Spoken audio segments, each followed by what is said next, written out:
Hello, everybody. Welcome to the introduction to the Cosmic Messenger. My name is Sophia Mona Lisa of the Golden Ray Center and the Rose Rule Mystery School. And I've got with me today Maureen Paxton and Doreen Fisher, and I'm so excited for them to join me as I do this introduction.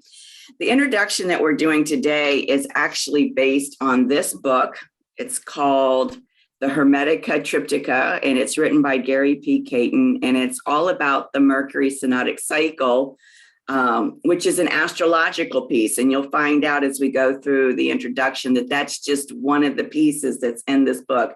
This is a phenomenal book. And so I'm just going to tell you right now, if you're at all interested in maybe even contemplating taking this class, you want to know more about Mercury, you've got to get this book. It's a fabulous book, and you can get it on Amazon. And I'm probably going to plug it again at the end, so just to let you know. So this is our agenda for today. First of all, we see over here on the right upper corner, we have an image of this statue of Mercury. He is on top of the clock at the Grand Central Station, outside the Grand Central Station in New York. And he's there with some other mythical figures as well, but he's right there at the top. And so we're going to talk about the faces of the cosmic messenger. We're going to talk about Hermeticism. We're going to go really deep into the Mercury Synodic Cycle. And I'll tell you, that piece in this book can be a bit challenging to break down and understand. I've been through it a half dozen times, and I feel like I've really gotten a shaky handle on it. So I'm going to do my best to take you through it. But what's interesting to know is that the Synodic Cycle, as we've discussed in our previous classes, in the Venus class and the Mars class, is very different. It's very different than the Venus cycle, and it's very different in the Mars cycle. And I'll point some of those things out as we're going along. So there are, rather than phases that the Mars and Venus synodic cycles have, there are key events, and there's 4 key events in Mercury synodic cycles. So we'll talk about those.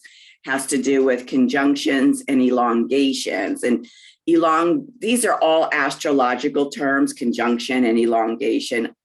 You two probably know what a conjunction is. I'll go over that again, and then we'll learn about these elongations.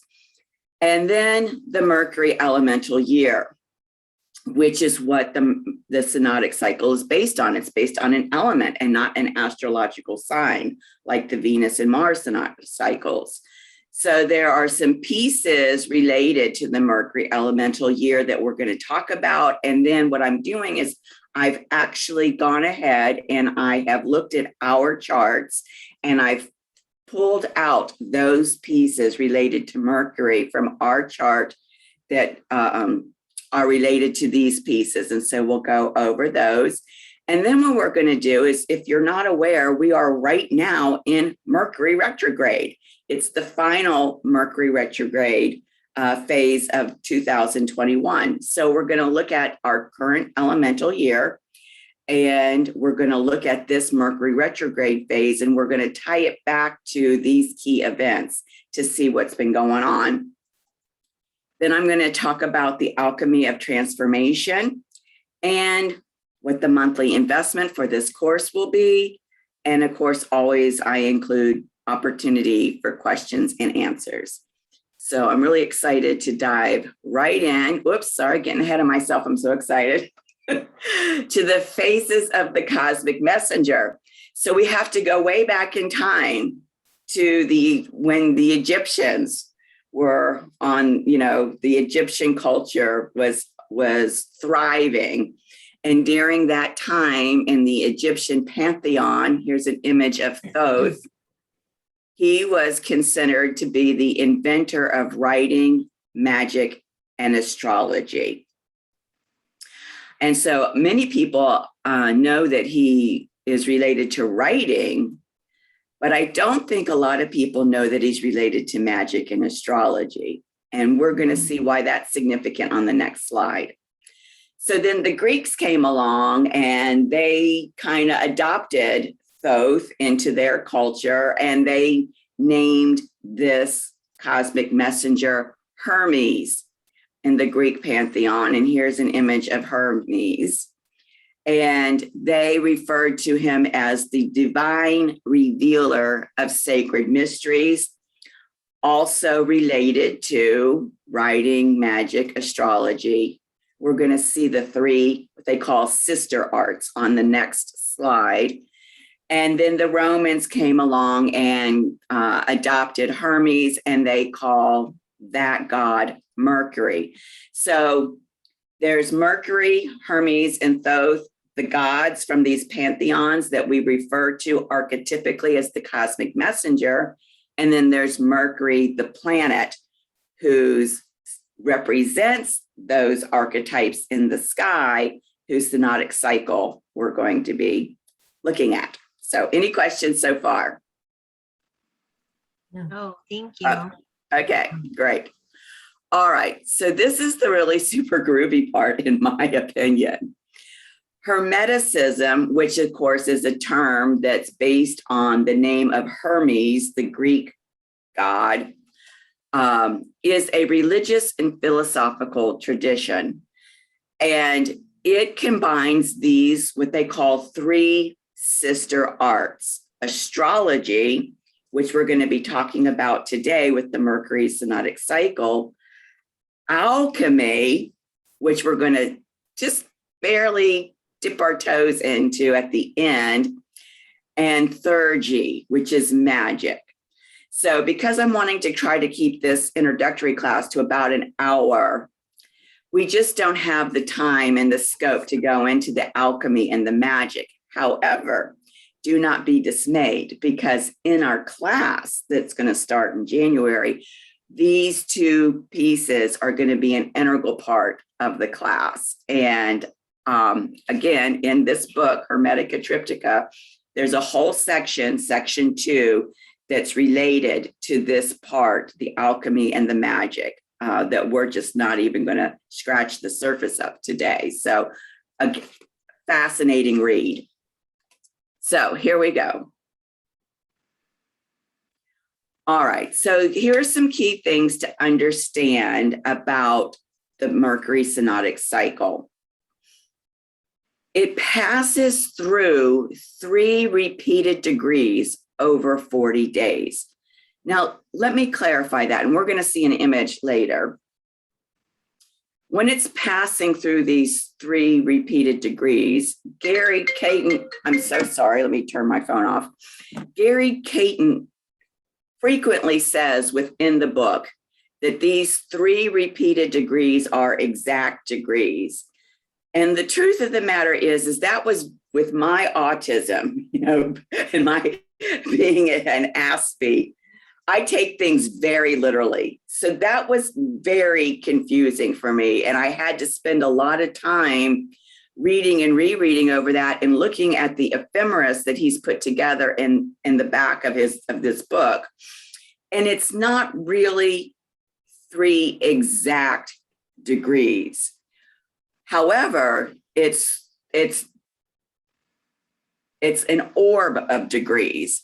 And that orb, depending on which Mercury Synodic Cycle you're in, could be an orb of 1 or 2 degrees on either side, or it could stretch up to 3 and maybe 5. So it's in a very close orb of degrees that Mercury passes through 3 times during the 40 days of the full synodic cycle.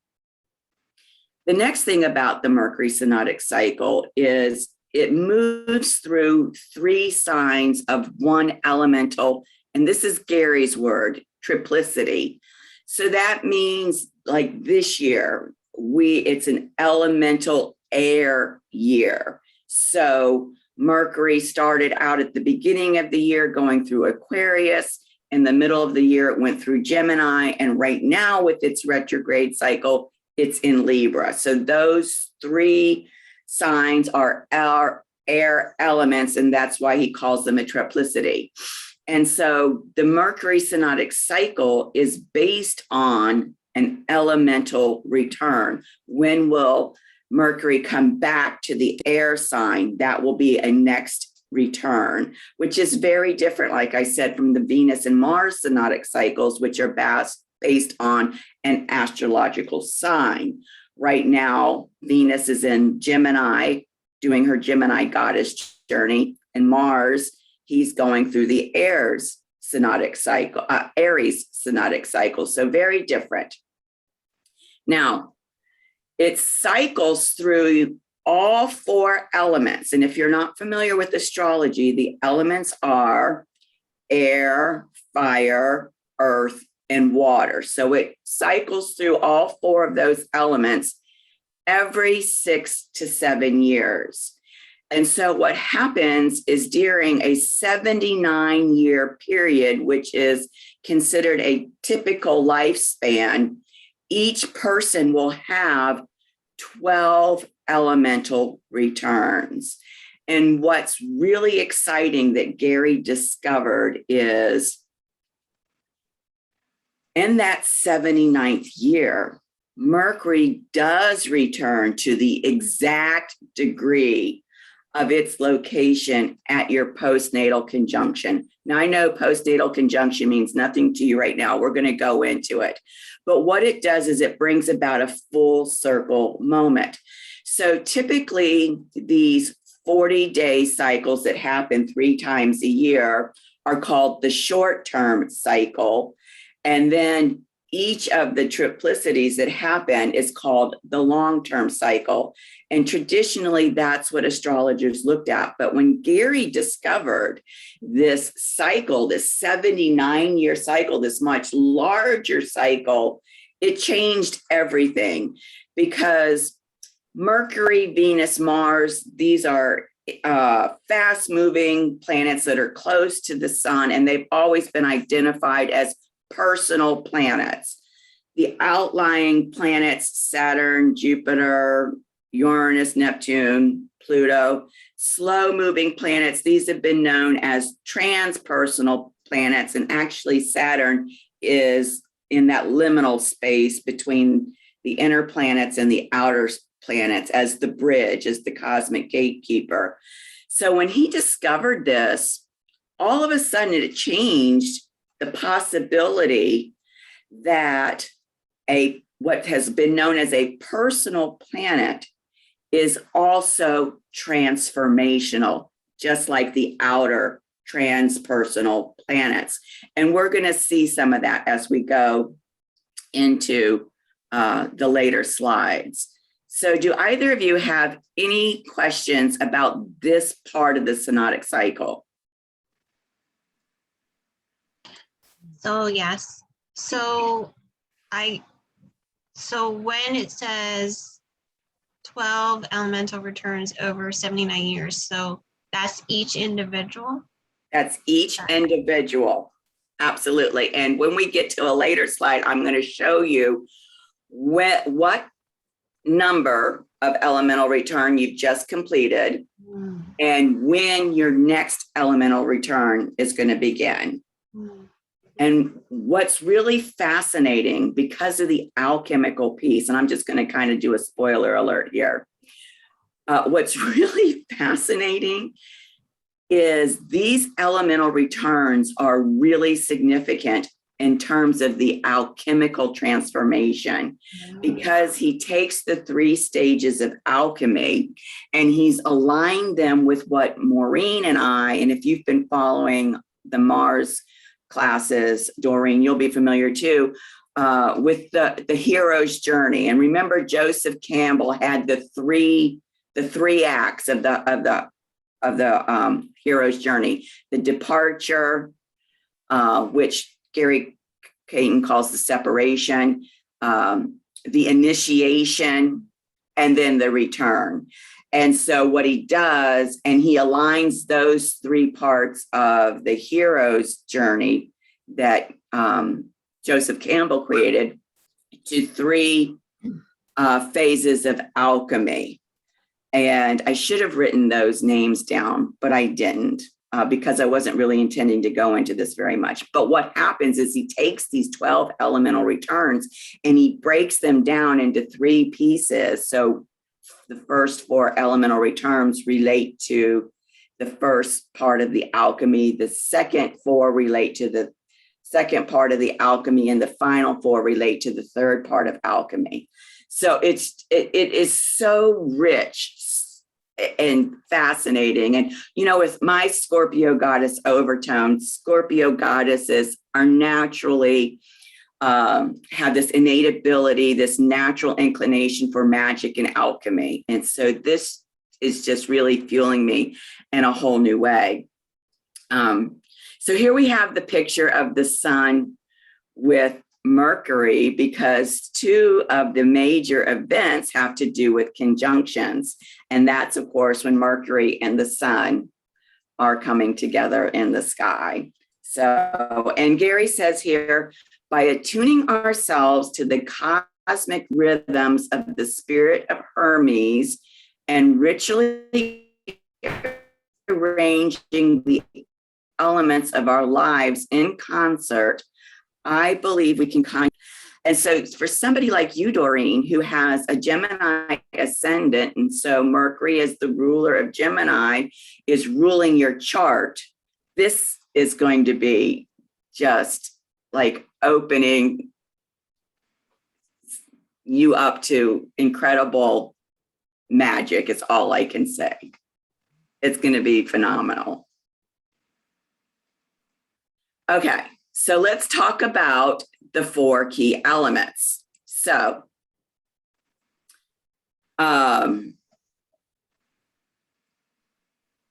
there are 2 kinds of conjunctions, and there are 2 kinds of elongations.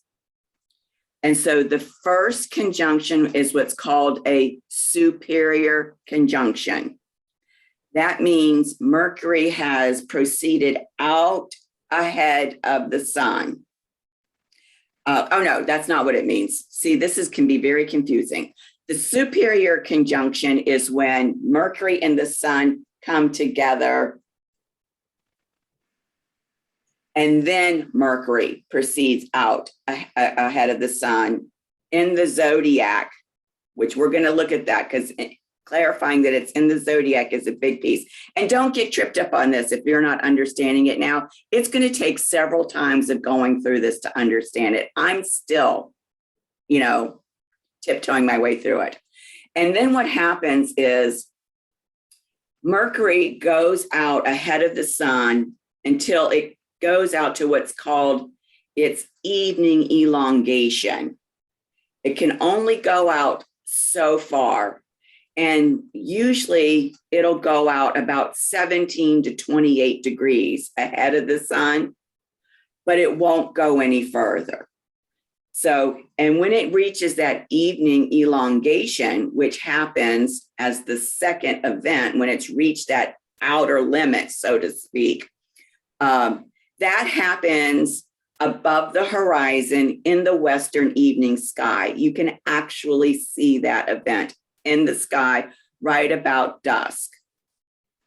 And then what happens is Mercury begins to slow down, and the sun catches up with Mercury.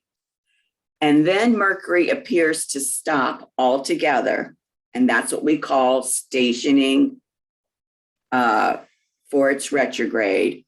And then it goes reverse and joins the sun at the inferior conjunction. So the inferior conjunction is when the sun and Mercury are coming together in the sky at the same place below the horizon. It happens during the Mercury retrograde period. And actually, what's really significant about that inferior conjunction is it happens at the midpoint of the retrograde period, about 10 or 11 days after Mercury stations retrograde and about 10 or 11 days before stationing direct. So that whole retrograde period is approximately 3 weeks. So that middle week And specifically the 2 or 3 days around that inferior conjunction when the sun and Mercury are together is really, this is the time when the magic happens. Just like how we do ceremony, you know, at new moons and full moons, we know that that's a magical time. We do ceremonies at equinoxes, it's a magical time. This particular time in the Mercury Synodic Cycle is the magical time, right there around the inferior conjunction. And so then what happens is Mercury starts to resume its direct motion. It's still going slow, and the sun stretches out the distance between them. Again, no more than 17 to 28 degrees until Mercury reaches the morning elongation. And this morning elongation is when Mercury has risen from the underworld above the horizon in the eastern morning sky. And then after the morning elongation, Mercury begins to speed up again until it gradually catches up with the sun and passes it to go into that first event again, the superior conjunction. So those are the 4 big events. And again, Gary Caton says, and I put this near, that these 3 events that I've highlighted, the evening elongation, the inferior conjunction, and the morning elongation, happen within that very close orb of degrees in the zodiac. And what we're going to see is that the point that the superior conjunction makes and the points that the inferior conjunction makes creates, this is the dance, it creates the Star of David. We know with the Venus Synodic Cycle that over the 8 years, the Venus creates the rose in the sky.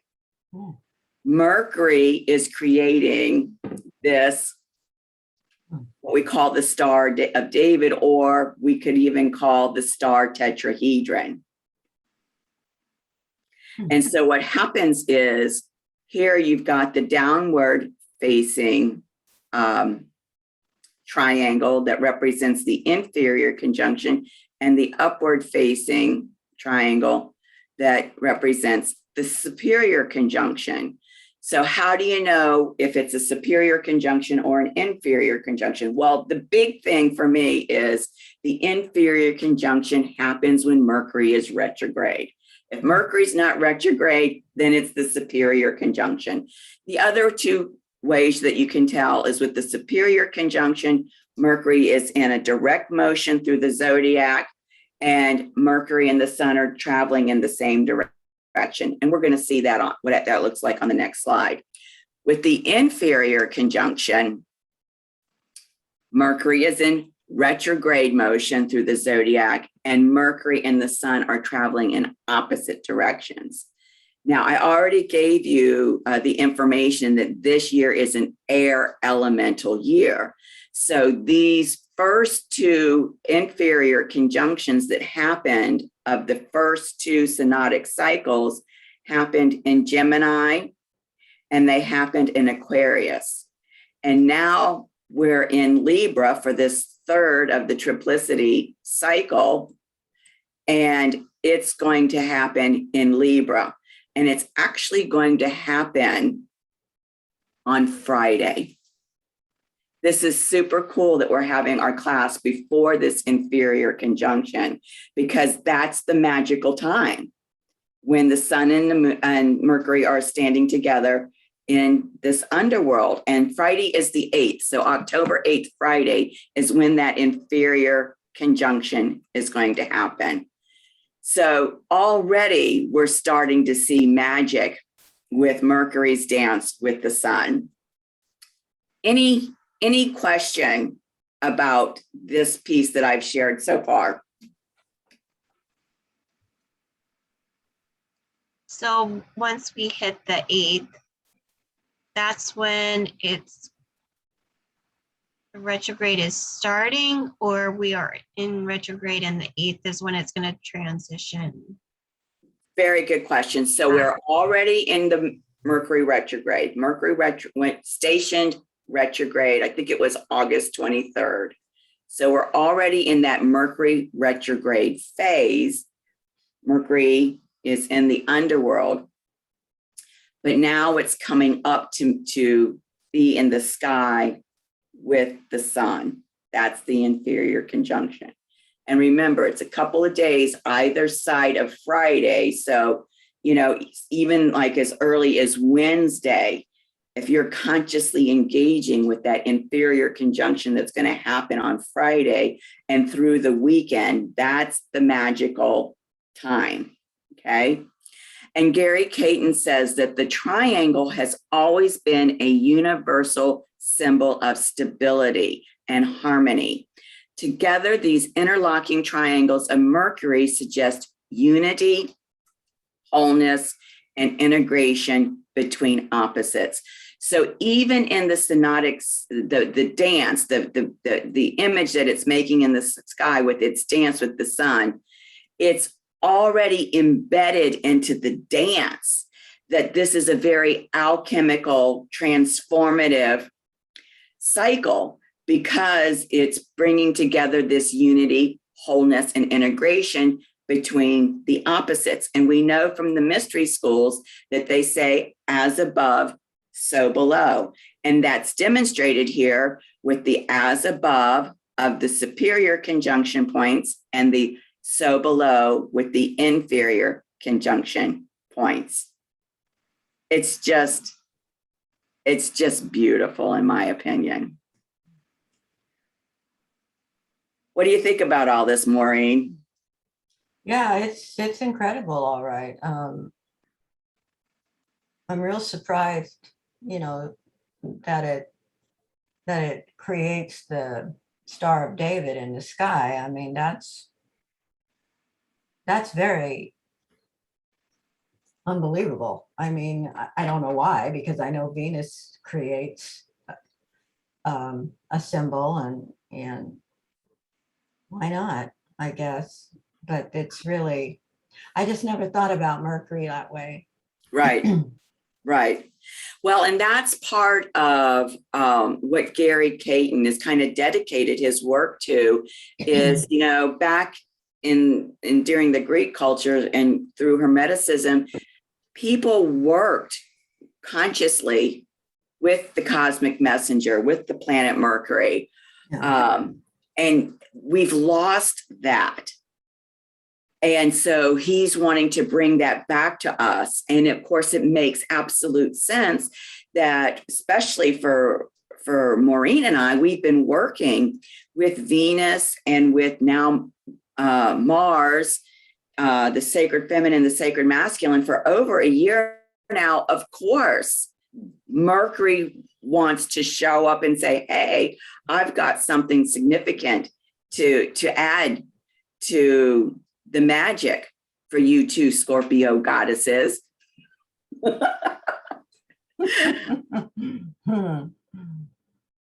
Okay, Sure. So here we go. Now, again, a lot of astrological terms, but I'm going to do my best to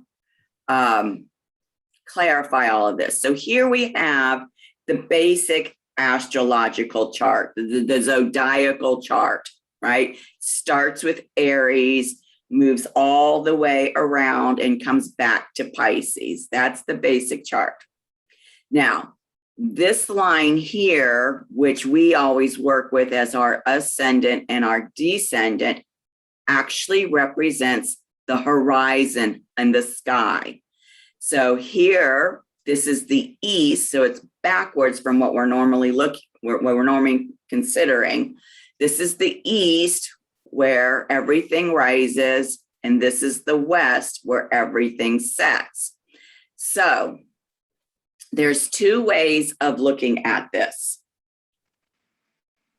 There's what's called the zodiacal motion, meaning how Earth makes its annual revolution or annual rotation around the sun. The zodiacal motion goes from Aries all the way around to Pisces. So it's moving in this counterclockwise position. But you can also look at this chart in what's called the diurnal motion, meaning how the Earth's daily rotation around the sun looks. And so this is the day, this is why this is rising, this is setting, and it's looking like it's moving this way, like it's going clockwise, not counterclockwise. So depending on how you're looking at it, clockwise or counterclockwise determines if you're looking at the Earth's rotation around the sun in terms of its yearly rotation or its daily rotation. Does that piece make sense? Mhm. Okay, It does. good. Now, let's talk about these elongations. So we know that the morning elongation happens when Mercury rises and sets before the sun. So what happens is Mercury is behind the sun in the zodiac,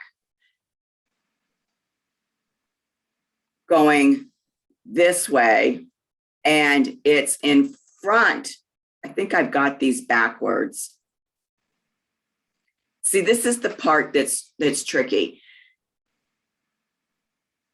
I do. I've got them backwards. Let me just take a quick pause here, and I'm going to fix this slide. Just a second here.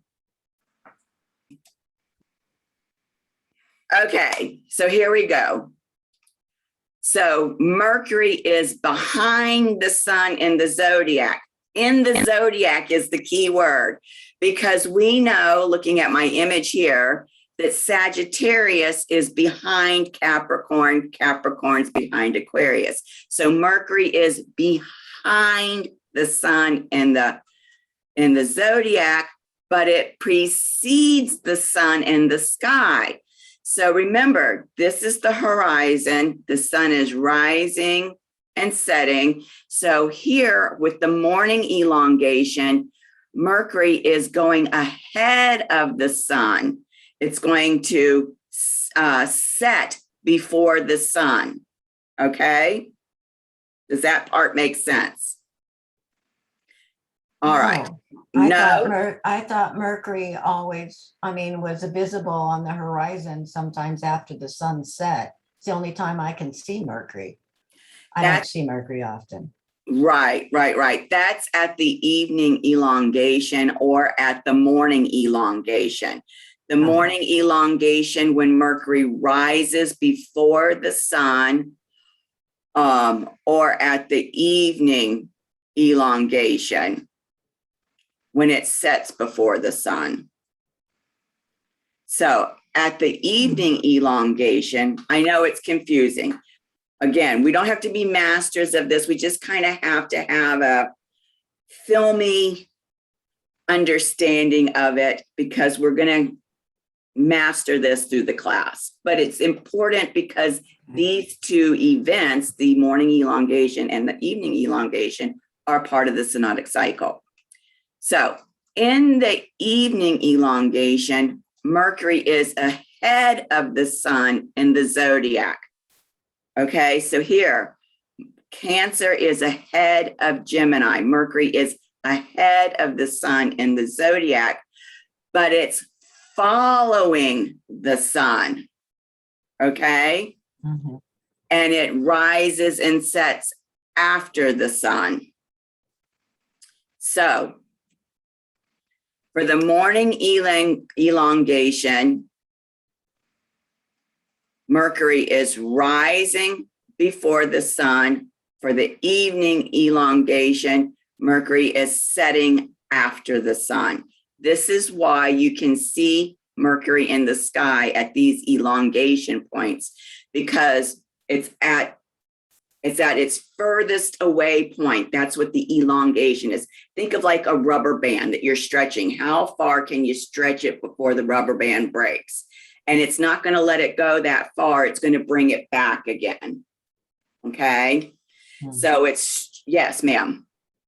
Go ahead, Doreen. So in relation to Earth's daily rotation and the annual rotation, right? That's where I'm confused now. Okay, thank you for that question.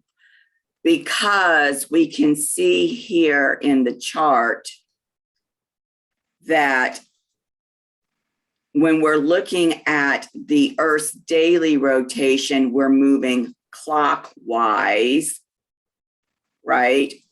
But when we're looking in terms of whether Mercury is ahead of the sun or behind the sun, but when we're looking at whether or not Mercury is preceding,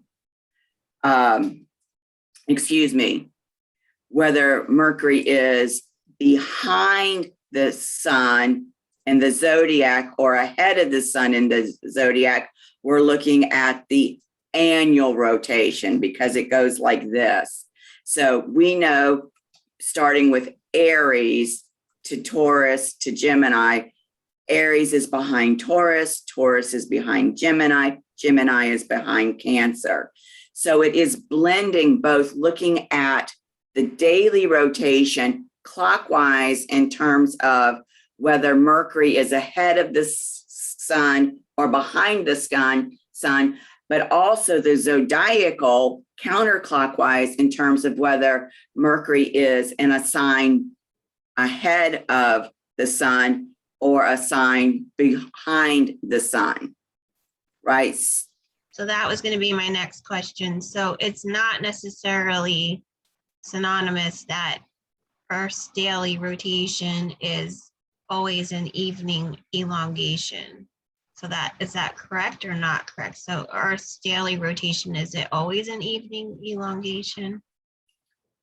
Well, I think that what you want to focus on is that the daily rotation gives you the points for on the horizon for where the planet is rising and where the planet is setting. Does that make sense? So that in the evening elongation, which is over here in the western sky, first, I mean, I know it's confusing. It makes you think you want to put these backwards. But first the sun sets and then Mercury sets, which is why you can see.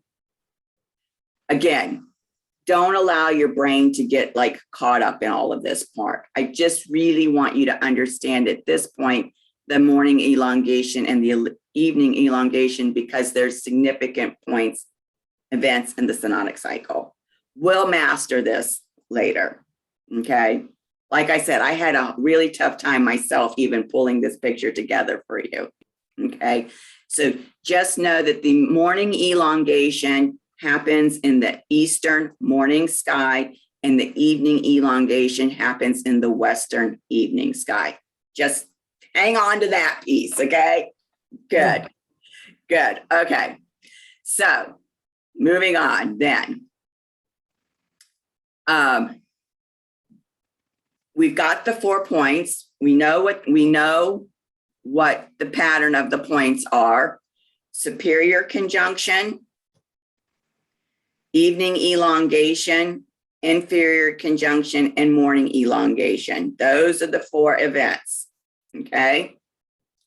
We know what the superior conjunction is and the inferior conjunction is. You don't have to master that. Just know that the inferior conjunction happens during the retrograde cycle. So it's below the horizon, right? Below the horizon. That's where Mercury is during the retrograde. And then the morning elongation happens in the east in the morning and then the evening one happens in the west. Okay. All right. So then there's a whole new piece related to this elemental year that's not at all a part of the Venus and Mars synodic cycles. So to determine, first of all, your elemental year, you have to look up in this book, which I've already done for both of you, and find out during your birth year which element was Mercury retrograde in. Okay, and I'm going to show you that on the next slides. That's how you know what your elemental year is. For me, when I was born, Mercury was retrograding through the air signs. This year, Mercury's retrograding through an air sign. I'm having an elemental return, a Mercury return. Okay, so that's only one piece of it. Now, what's really important to understand about this Mercury retrograde is we've always talked about with retrograde planets that you have to use the RE. I've always said anytime any planet is retrograde, it's a vision quest. And you use the RE words: reimagine, revise, renew, recover, right? So with Mercury, because remember, Mercury's all about communication, thoughts, writing, speaking, anything to do with perception and communicating. During a Mercury retrograde, what you're called to do is reimagine, revise, and renew whatever the consensus reality concerning the element of that sign is. And also the universal or collective human themes, needs, and questions that the element symbolizes. So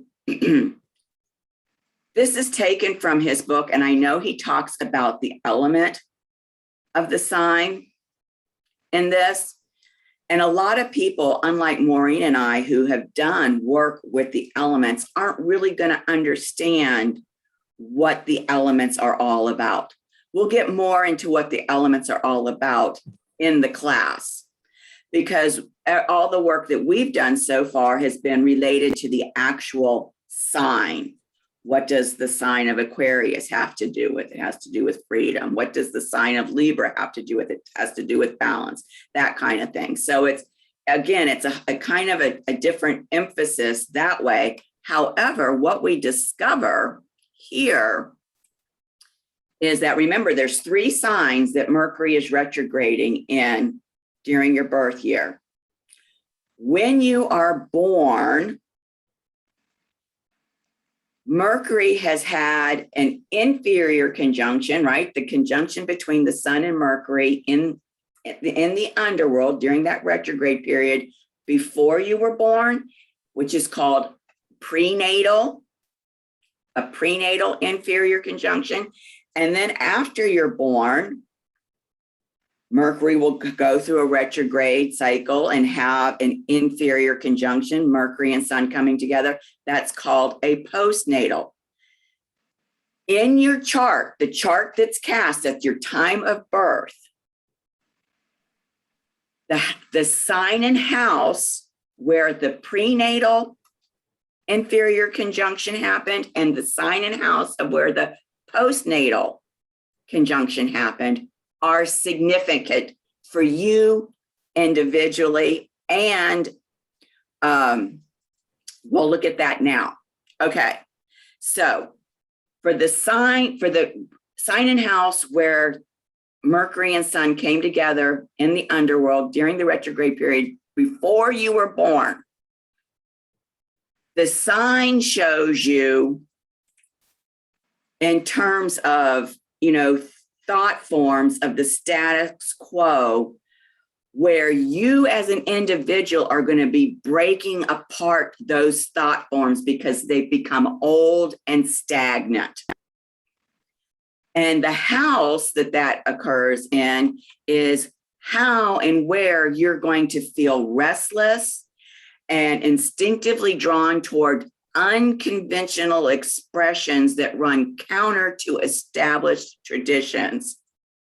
This is why, they associate these teenage years with this kind of rebellion, because by the time you're a teenager, 14 years old, you're having your second Mercury return, right? And you're trying to get away from the established traditions and break apart the old thought forms.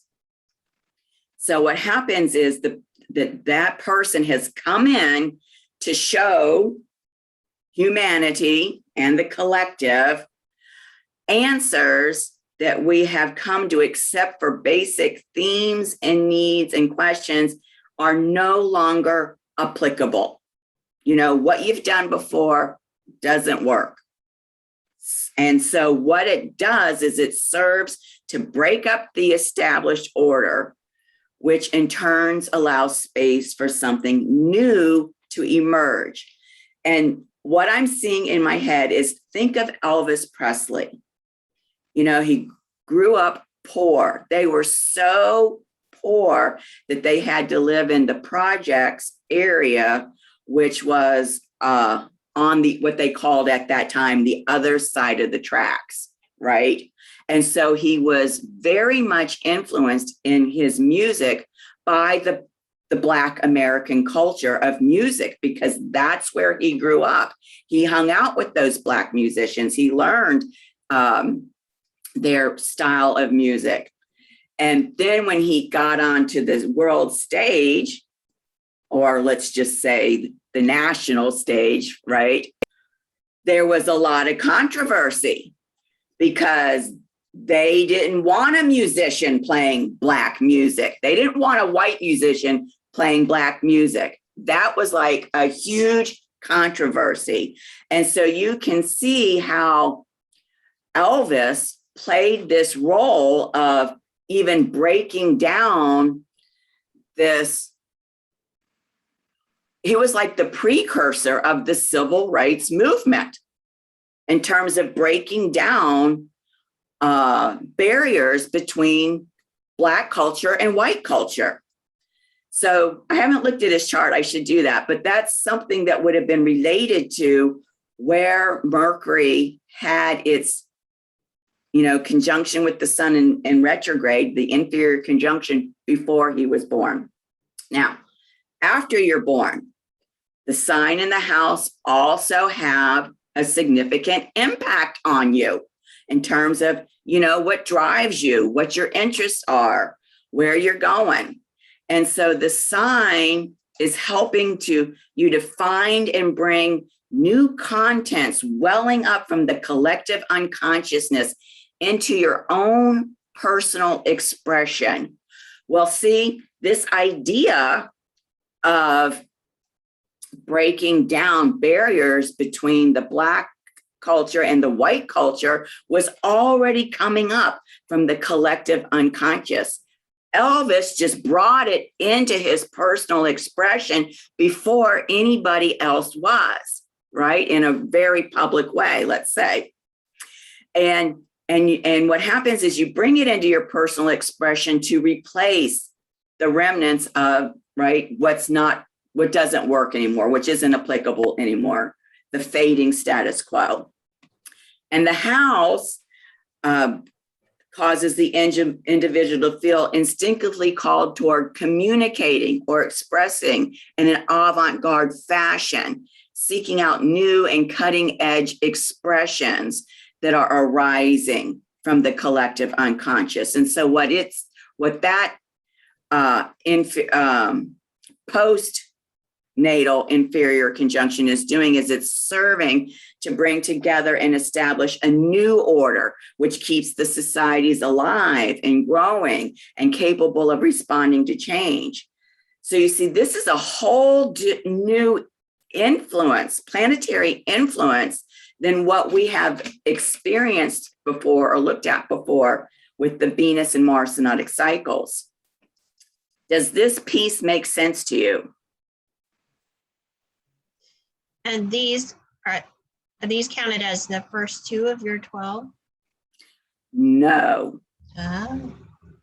No, because remember, it's happening within that elemental year. So wherever you were born, the one before it, the one after it. So until Mercury comes back to that place at the age of 6 or 7, you're not having your first return until the age of 6 or 7. Okay.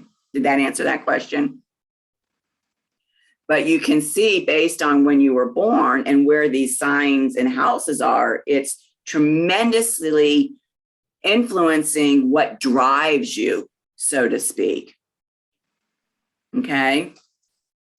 All right. So we're going to look at that for each of us as well. But before we do, there's one other unique piece to this Mercury elemental year that has to be looked at in terms of how Mercury is influencing you. And the word that Gary Caton uses is called a trigon, a trigon. And he says that there are 4 different trigons of houses that can be activated within a chart. So remember, the elemental year, Mercury is retrograding in 3 signs of the same element. And somewhere in your chart, those 3 signs are located in a particular house in your chart. Okay. So if your elemental signs fall in the 1st, 5th, and 9th houses, that's a trigon, right? 3 houses. He has identified, he is calling that 1st, 5th, and 9th house the identity trigon. And the reason he's calling it the identity trigon is because he is telling us that the angular houses of the chart define the primary purpose of the entire trigon. So let's go back and look at the basic chart. The angles. This is an angle. Let me move this. This is an angle. This is an angle. And that's an angle. So we normally call that the 1st house, right, where the ascendant is, the 1st house, the 4th house where the IC is, the 7th house where the descendant is, and the 10th house where the midheaven is. Those are the angular houses. If one of your, or if one of your signs falls into one of those 4 angles, and one of them will, right? It's a matter of which one will. That house, that angle defines the purpose of your 3 elements, your 3 signs of your element, okay? And so what he's done is he's named them based on the angular house. So we know the 1st house has to do with the self. So that's why he's called it the identity trigon. The next one, which would include the 2nd, 6th, and 10th houses, we know that the 10th house, right, where that midheaven is the angle. And so he's named it the trigon of mastery, because remember, the 10th house is the work that you're known for in the world, not your job, but the work that you're known for. The next trigon is the 3rd, 7th, and 11th houses. The angular house there is the 7th, right? That's where the descendant is. And the 7th house rules your relationships. So he's called it the relationship trigon. And the last trigon is the 4th, 8th, and 12th houses. The 4th house is where that angular house is, right? Where the IC is, your energetic taproot. 4th house rules your family of origin, your home. And so he calls that the trigon of dynasty. So each of us have a specific trigon. And in this book, which we're not going to do today because it's way beyond the scope of this, he defines what each of these trigons is all about in terms of like kind of a mission of what Mercury is doing through you. Okay, so we'll learn more about that. All right, then he says this. So the angular houses define the primary purpose of your trigon. The succedent houses, again, this is an astrological word. And so what are the succeeded houses? The 2nd, the 5th, the 8th, and the 11th houses. The succeeding houses serve to stabilize the trigon's purpose by solidifying and holding the fruits of those activities. And then the cadent house, again, an astrological term, cadent house. What are the cadent houses? The 3rd, 6th, 9th, and 12th houses. They serve to distribute the fruits of the trigon, which in turn naturally catalyzes further action back into the angular house. And so you can see that every trigon has an angular house, a succeedent house, and a cadent house. So we're all getting that same effect, no matter which one of the 4 trigons we have. And you see that this is a natural cycle of perpetual energy exchange that drives Mercury through the elemental year. Okay. So notice here what Gary says. These 3 signs act as a system so that even small changes in any one of these areas will eventually have ripple effects throughout all 3. And because all 3 areas are so deeply interconnected, we must maintain awareness of all 3 houses in any individual example. That's important because we have a tendency over the course of the year to say, oh my God, it's Mercury retrograde again. And we don't think about this Mercury retrograde being a part of a larger cycle of the 3 Mercury retrogrades in a year. And so what's happening over here in Aquarius is going to affect what's happening over here in Gemini, which is going to affect what's happening over here in Libra, where we are right now. Okay. Any questions on this concept of the trigon?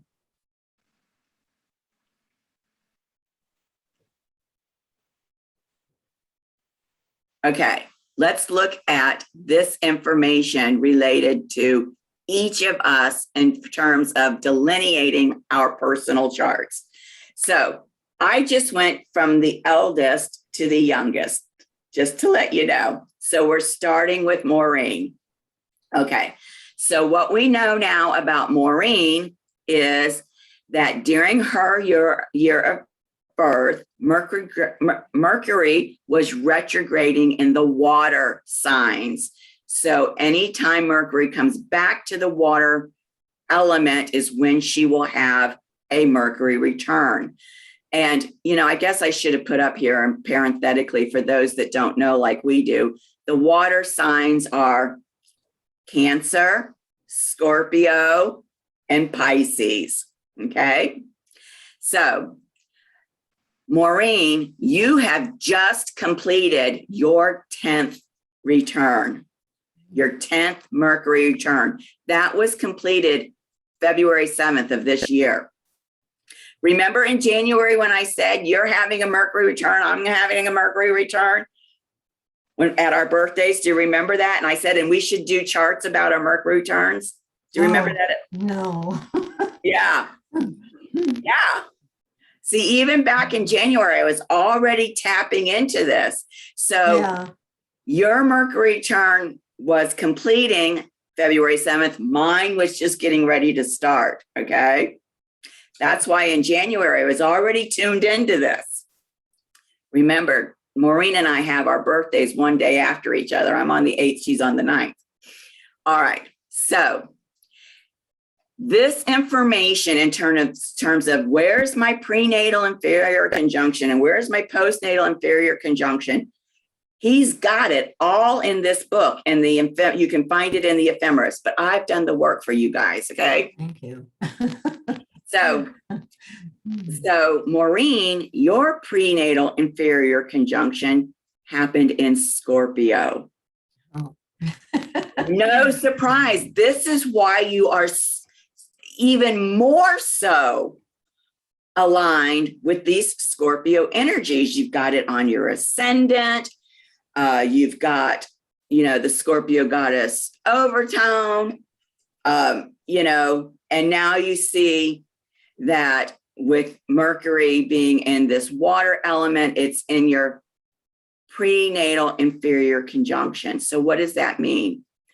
everything related to the Scorpio energy themes and the first house energy themes. You are here to break up the established order. So one of the first things that pops into my mind is, what is Scorpio about? It's about power. What is the first house about? The self. How the self uses their power. And so immediately we can jump to patriarchy, how the patriarchy uses power over others, right? To push their will. And so here you are, as just one example, here to break up this established patriarchal order so that something new can come in, where people are not using their power over others or having to subject their power, be submissive to others. You're here to where we're going to be able to use our power consciously and equally to create, but not to be powerful over or to submit to. And with your generation, that is a huge undertaking, isn't it? Mm-hmm. Because we can see, that didn't really start to show up on the world stage until maybe about the 60s, when the hippie age came in and they were, free love and all of this stuff. Because still in the 50s, you had these very gender roles. The husband went out, brought home the bacon. The woman stayed home. She took care of the house, right? Mm-hmm. So can you see how you've been influenced by this prenatal inferior conjunction related to power and the self, and breaking up those roles, breaking up the roles for what it means to be a woman, what it means to be a man, what it means to be a mother, what it means to be a father, what it means to be a daughter, what it means to be a son, right? What it means to be an employer, what it means to be an employee, what it means to be a teacher, what it means to be a student, breaking up those power structures that are built into hierarchy, right? And then your post-natal inferior conjunction occurred in Pisces, the fifth house.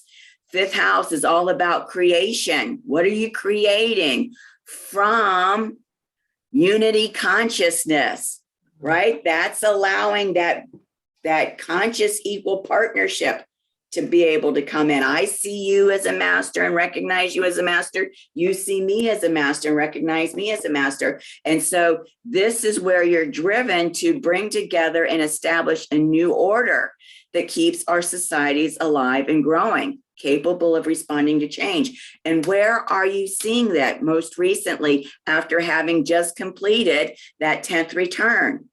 You're seeing it in the matrices that you've been creating for the collective. That's true. Right. Wow. Yeah. Okay. How about that? How about that? Isn't it interesting that as that 10th return completed, all of a sudden you started birthing these new matrices? Mm-hmm. And just for the audience, can you remind them of has it been 2 or 3 now that you've done? 3. 3. Can you remind us of the 3 matrices and the themes they're related to? Yeah. The first one was related to protecting the child from pedophile, the cultural significance of pedophilia in society throughout history. I addressed that. The second one was about animal welfare.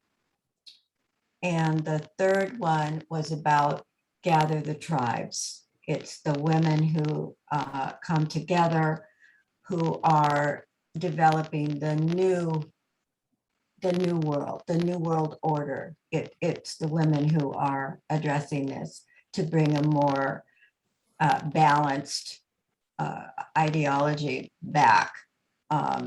and emphasis on family and taking care of the planet and those kinds of things. Yeah. Yeah. And so you can see how Wow. each of those themes is about breaking up the established order that no longer is applicable and bringing in new ideas, new concepts that we as a collective consciousness can carry forward. Right. Exactly right. Yeah. So you'll learn more about the identity trigon in the class specific to you, but that's the trigon that you're working with, okay? All right. Any questions, Maureen, about anything that I've shared there? No, not right now. Okay. So we're not going to spend a lot of time on mine, except that I do want to point out something. I am currently in my 9th elemental return. And what is unique about the 9th elemental return is that it coincides with the 2nd Saturn return, which I've been having all year long. I've already had 2 activations of my 2nd Saturn return. My final activation will happen on December 21st, and also coincides with your 5th Jupiter return. And my 5th Jupiter return will happen next year on February 14th. And Gary Caton calls this specifically this 9th return because it coincides with these 2 major planetary returns, a most significant rite of passage into elderhood. So again, not surprising that the whole drive to bring this material out is a part of this 9th return for me. Okay. I am born in the air element, and you'll see here that my postnatal inferior conjunction is in Aquarius in the 8th house. What did I say about Aquarius? Freedom, right? Freedom, all the ways you can liberate yourselves. What is 8th house? Well, 8th house is ruled by Scorpio. So your own personal power, right? How you can stand in your sovereignty. And so we discussed in the last class, Maureen, how the last Mars class, how with both of us having a Scorpio goddess overtone, how your work with the Scorpio energies is very different than my work with the Scorpio energies. So my work with those energies is really about helping people stand in their own sovereignty to liberate themselves. Mm-hmm. And no surprise that my trigon is the trigon of dynasty, which has to do with the family lineage. And remember, was it a year or more ago, Maureen, when we were taking a class and they were starting to dive into breaking up ancestral energies. And I said, I've already done that work in my family. Yeah. No surprise. I've got this trigon of dynasty. I've done a lot of work with the ancestral lineages and healing the wounds of the ancestral lineage. So let's look at Doreen.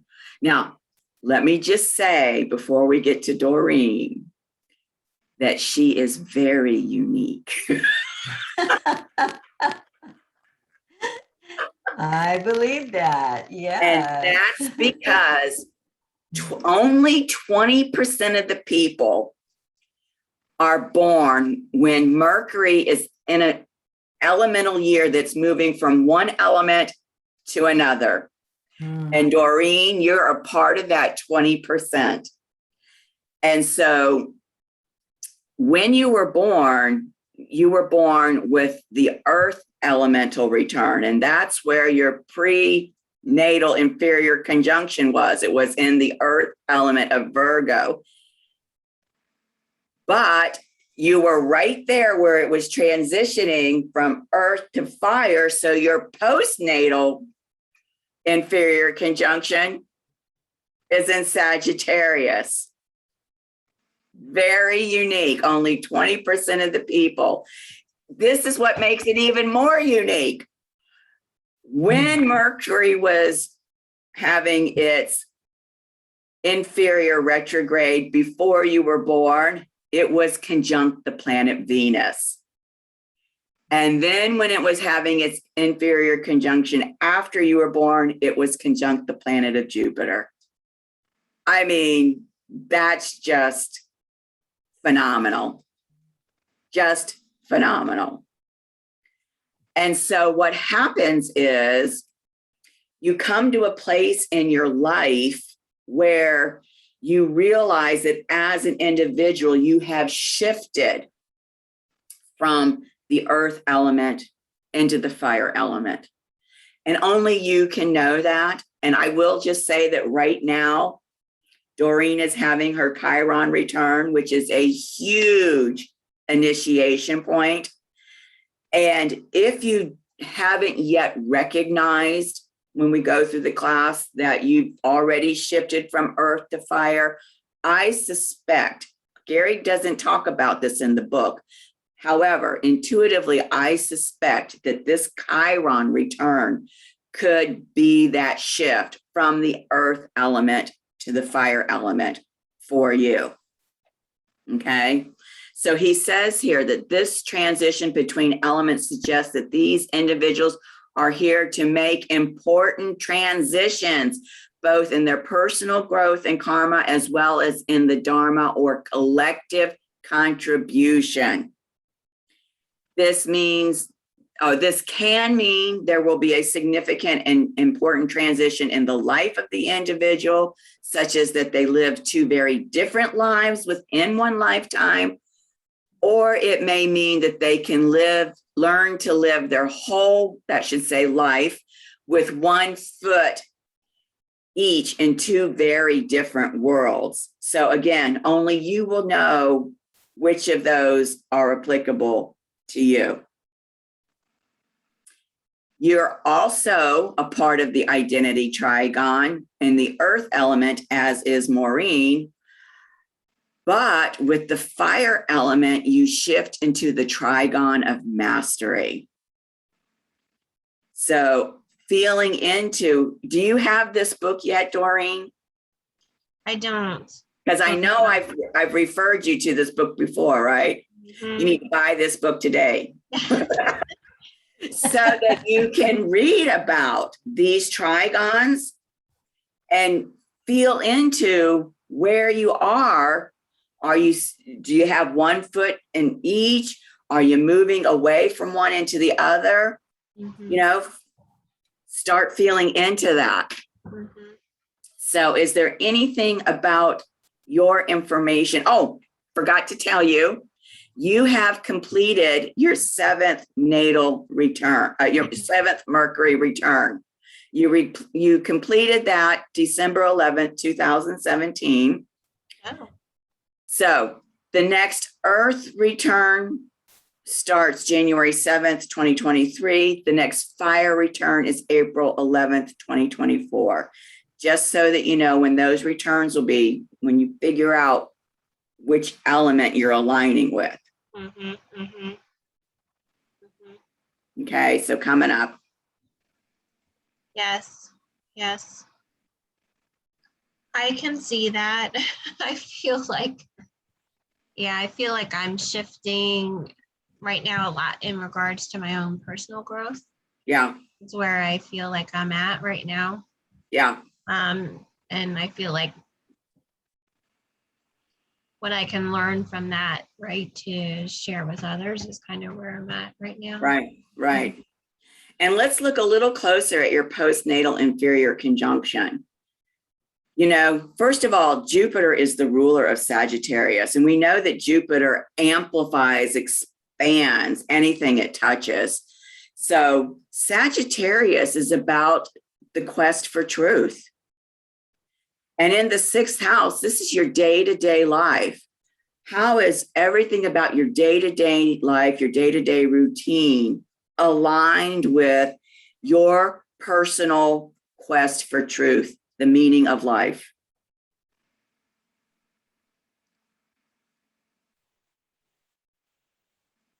Yeah, interesting. Yeah. Isn't it? I guess like for me, it's like I have this here. This is actually like a quote from MLK, Martin Luther King. So he said, use me, God, show me how to take what I am, who I want to be, and what I can do, and use it for a purpose greater than myself. That's something that just kind of resonates with me on multiple levels. Sure, because that purpose greater than yourself has to do with these higher truths that Sagittarius is constantly seeking and aiming for. And so that's taking you into higher spiritual consciousness to be able to find those. And then for you, bringing them into the established order for our society, right? Bringing this sense of new spiritual truth into the day-to-day lives of not only yourself, but the collective consciousness. How do we bring more of that back in? Because we've gotten so far away from it, which is an interesting transition because we know that Virgo is all about sacred service to the sacred feminine. Conjunct Venus, the sacred feminine. I mean, you can't make this stuff up. In the fifth house, which is that creative house. But remember, the fifth house is ruled by Leo, the fire sign. So already you're seeing here kind of a transformation, a transition from earth into fire. And so what is it that you're breaking down from the old established order, right? What did we talk about with the sacred masculine and the underworld at the gate of the throat chakra? All the ways in which the divine feminine's voice has been suppressed and silenced. That could be one of the things that you're breaking down in a very creative way. How are you going to be bringing back the truth that the divine feminine's voice has to share in our day-to-day lives? Just one example of what that could look like. And dear Leela is not here today, but the information is here for her. And what's interesting is you and she share that earth element, and your elemental returns are on the same schedule. They will shift when you've shifted into the fire element, but on the earth element, you're on the same schedule.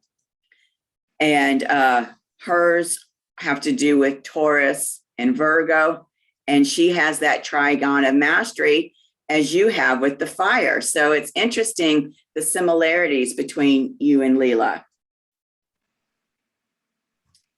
Now, I feel like we could learn a lot from each other, right? Absolutely. There's so much, like, I just want to learn more from Maureen about, again, what she's developed. And yes, I'd love to learn from, Leela too, about kind of what she's looking at. And, I feel like there's a lot of intersections, right? So, to take the work of an individual and how do you, again, elevate that to the collective in some way, shape, or form. absolutely. Absolutely.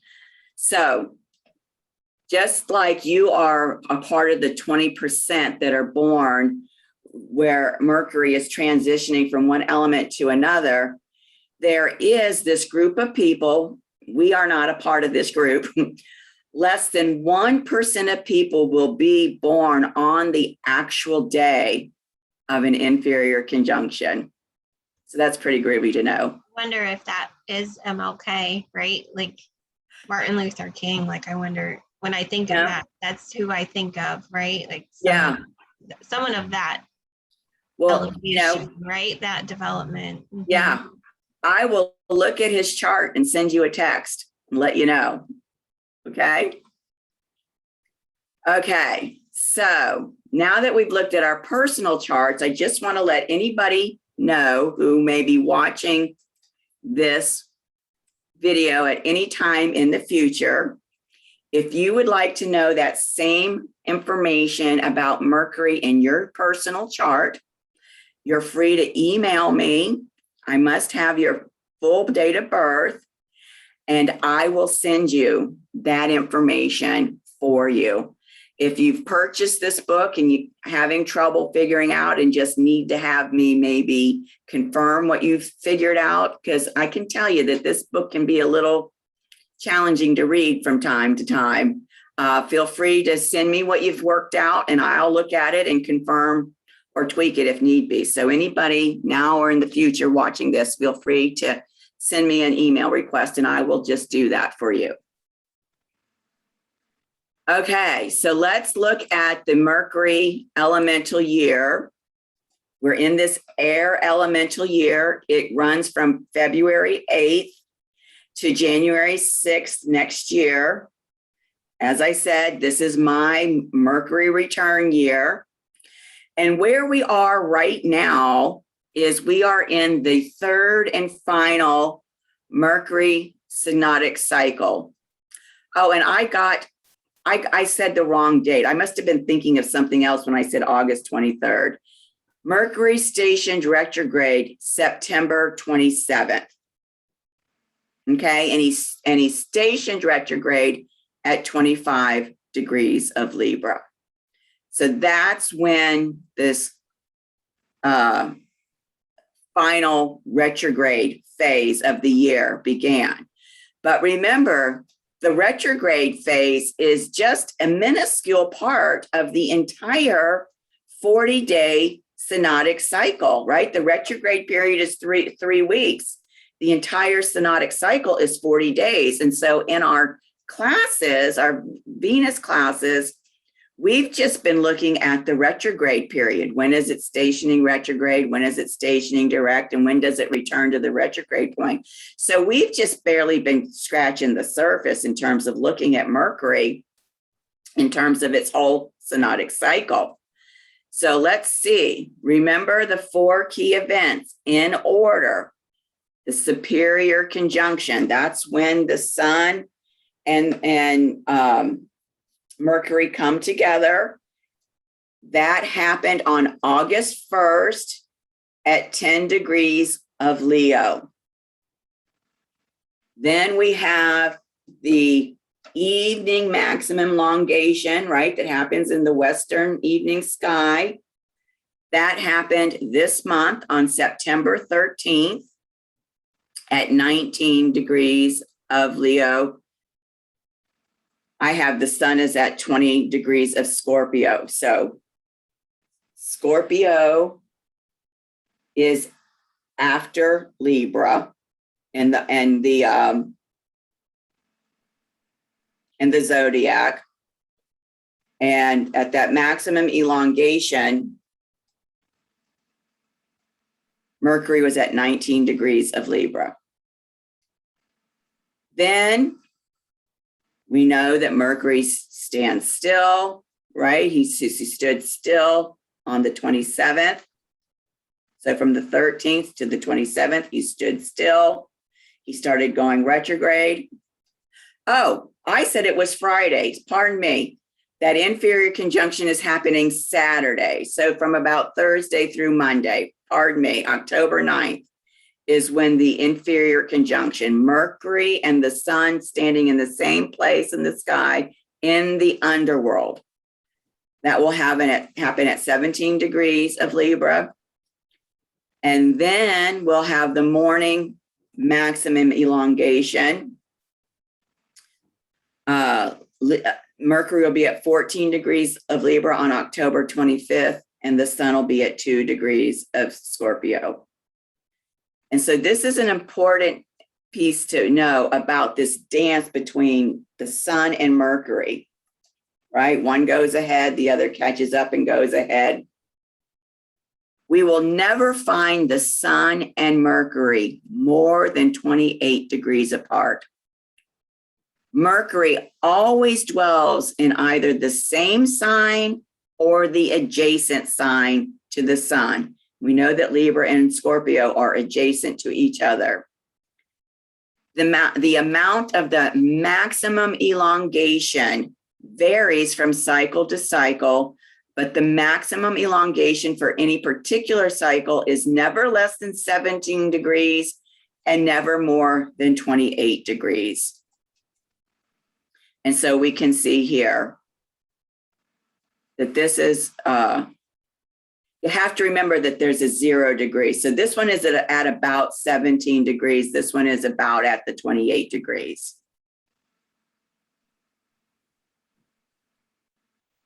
Okay, so after all we've discussed, can either of you tell me, why do you think that the collective, right, people in general, are obsessed with, when is it Mercury retrograde? Things aren't going well. It must be Mercury retrograde.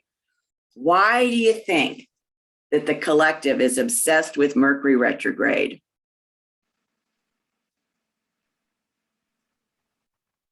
Focus on kind of what's going wrong, right? Instead of on a focus on new gifts, new magical enlightenments, or new philosophies. Like, I don't know, I feel like it's a collective focus on what's going wrong versus looking for new, what new enlightenments it can bring, I guess.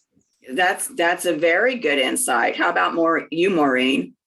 Well, I think they are obsessed with it because, because of what's going to go wrong, as Doreen said. They're worried about signing contracts. They're worried about any big purchases. They're worried about communication breakdown, computer crashes, making travel plans that are going to go terribly wrong and be frustrating. Those are the things that they mostly point out, when we go into a retrograde, instead of the part of it. Right. It's the planning ahead that they're worried about. And they will try not to do certain things within a Mercury retrograde. Right. Yeah. But what do we know about Mercury retrograde now? We know that when the Sun and Mercury come together in that inferior conjunction during that middle week of the retrograde phase, that's a magical week. Specifically the 2 or 3 days around that conjunction. So what if you were to sign a contract then? What could happen? Something that you never even thought possible could come of it, right? Because of the magic. Yeah. And it's the magical part of Mercury that is innate in all of us, that I think people somehow, subconsciously, unconsciously, they're aware of, but they're not really sure of what to do with it. And so what we see here is the alchemy of transformation. And this is a beautiful statement by Gary. Astronomically, at the inferior conjunction, right? That's when the Sun and Mercury come together in the underworld during that retrograde period. Mercury is at the point closest to the Earth for the entire synodic cycle, right? The entire 40 days. This is when Mercury is closest to the Earth, thus accomplishing a linear alignment of the Earth, Mercury, and Sun. And this linear alignment is what they call in alchemy the axis mundi. As Mercury passes between the Earth and Sun spatially, this should say he can be seen to take on a medial role. Medial meaning like a mediating kind of role, serving as a bridge between the limited material experience of Earth and the enormous unlimited potentials of the Sun as a star, the creative energy, the creative engine of our galaxy. Psycho-spiritually, and this is the thing I think that's driving people, psycho-spiritually, they know something's going on, it's not conscious to them, and this is why I think there's this obsession. This represents an opportunity for a similar alignment and mediation right between the tria prima of self. Tria prima is a word that they use in alchemy. We're going to talk about these three selves. We can now bring into harmonious alignment and achieve integration of the three selves, the tria prima, so that both the animal instinctual knowledge of the basic self, that's one of the selves, and the higher wisdom of the spiritual self, that's the second self, can inform the everyday awareness of the talking self, our conscious ego. And in fact, in the glyph of Mercury, what we see is the integration of these three pieces. This crescent shape here is the crescent of the soul. This circle is the circle of spirit. And this cross is the cross of matter.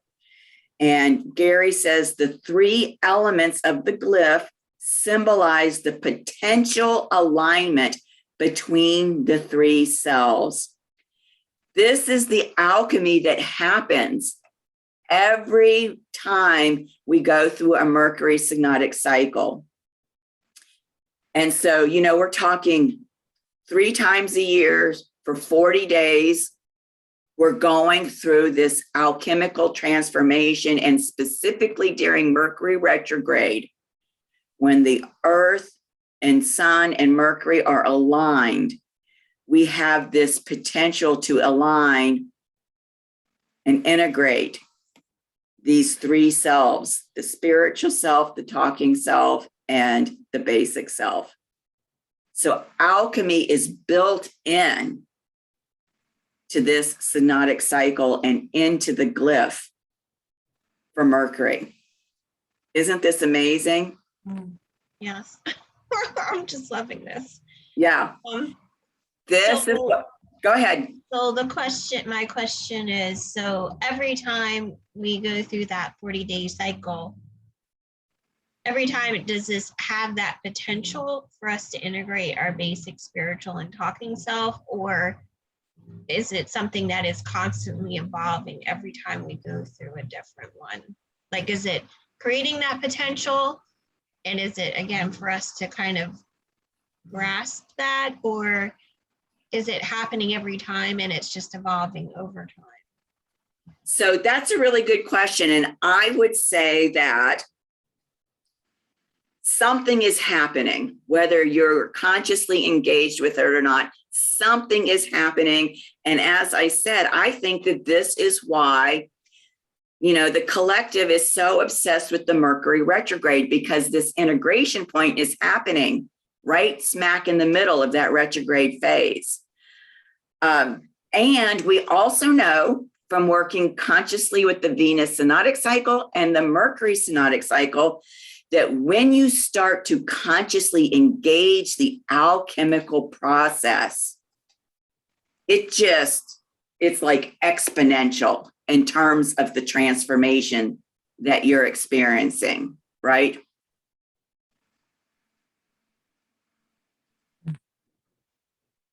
And remember, each synodic cycle in the triplicity is affecting the others. So what's happened in Aquarius affected what happened in Gemini, and what happened in those is affecting what we're experiencing right now in Libra. So we can dig more into that during the class.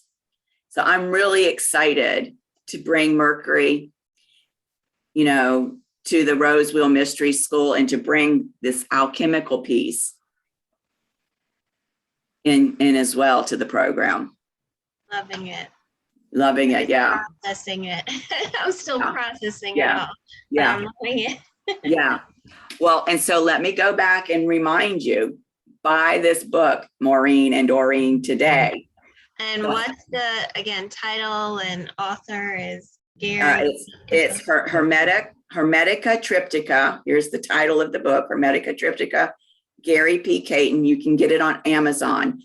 This piece about the alchemy is an entire second section. As I said, we're just kind of dipping our pinky toe in. Everything that I've shared about the actual mechanics of the synodic cycle, that's all in the first part, the first section. So I encourage both of you and anybody that's interested in this class to get this book and start reading it now, because this class starts in January, right? We're going to talk about that in a minute. So that gives you October, November, December to try to make some sense of what's going on. And again, you don't have to master it. Don't let your mind trip you up. We're going to work this out together in the class. But now you've got your personal pieces that I've shared with you, Maureen and Doreen and Leela, when she watches this. You get this book and you can read into it and find about your own trigon. Find out about your postnatal inferior conjunction and your prenatal inferior and how that's impacting you and what you're doing. Okay. All right. The next piece. We want to talk about the investment. So this class will include, for everybody that takes it, an individual membership in the Golden Ray Center community with benefits through the duration of the elemental year. On my website, goldenraycenter.com, there is a tab for membership. There are a lot of benefits that come with membership that give you discounts for other things that you might want to do with me. And so that annual membership has a $60 value. The monthly interactive class, that class has a $500 value. Our monthly private alchemy session where I meet with you one-on-one and we look at what's going on in the sky and what's going on with your personal chart and how they're working together for your own personal expansion and evolution. And then I have a private resource page. So there'll be a private resource page specific to the Cosmic Messenger where all of the recordings and all of the slides and all of the things that I've referenced will be on there. So this particular class and the slides for this class will be the first thing added to that resource page. So the value on a monthly basis is $1,255. If you take this class, and it's the only class you're taking from me, it's $108 a month. If you're already taking my Sacred Feminine class on the Venus Synodic Cycle or my Sacred Masculine class on the Mars Synodic Cycle, then it's just an additional $72 a month. So that brings you up to $180 a month with what you're already taking to adding on this module. If you're taking what I call the twin flame journey, you're doing the Sacred Feminine and the Sacred Masculine, it's additional $45, which brings you from $180 for the twin flame up to $225 to do all three. And the earliest that you can subscribe for this class is January 1st because it's subscription based. There's no need to subscribe earlier and pay for months that the class isn't going. And this is the link. It's a live link. This video will go on this page. It'll tell you that the page is under construction, but there is some basic information there on how to get in touch with me, and I'll add this to it. But there's even more. You get your bonuses. And so we know from doing the Sacred Feminine and the Sacred Mars that you get your free solar return reading. For people joining for Mercury, you will get that free solar return reading. And everyone that's already working with me, you will also get your free Mercury return reading during your elemental return. And Maureen, I know you just had that elemental return complete in February. If you'd like to see what your chart looks like for that, because remember, it's going to be another 6 to 7 years. So that elemental return chart is influencing you over those. I'm happy to do that for you. Okay, so understanding what's going on with your solar return chart and your Mercury return charts are crucial for consciously engaging with the synodic cycle. Okay, so Doreen, you've already had it, your 7th one. I'm going to have to do one for you too if you take this class so that you know what's going on, because you're in that 7th one working towards the 8th one. So these 2 free readings are a bonus value of $60. And then the second bonus is free shadow dancing sessions for each Mercury retrograde phase. Every time we go into the underworld and we're confronting those places that are in our unconscious that are wanting us to bring the light to them, it can be triggering. And so having the ability to do a shadow dancing session with me to work through that during the Mercury retrograde phase is very, very valuable, very, very helpful. So those 3 shadow dancing sessions is a $324 value. So the 2 bonuses together is a $924 value. So between this $924 and this $1,255, I think $108 just to take the standalone class is a really good value for the class. And I've really tried to honor my students that are working with me to give additional discounts, because otherwise, you're looking at $324. So, $225 if you're doing all 3 is much more manageable than $325. So, all right. Any questions now, ladies, about anything that I've shared about the class, about the pricing, about when we're starting, anything at all?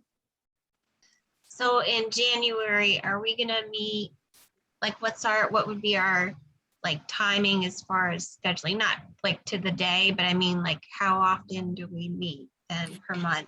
Right. So we're going to be meeting once a month for the class and then joining in for the group session. So I already have the Sacred Feminine, which is the 2nd Monday. The Sacred Masculine is the following Monday. Following Saturday. So the 2nd Monday, this following Saturday of that same week.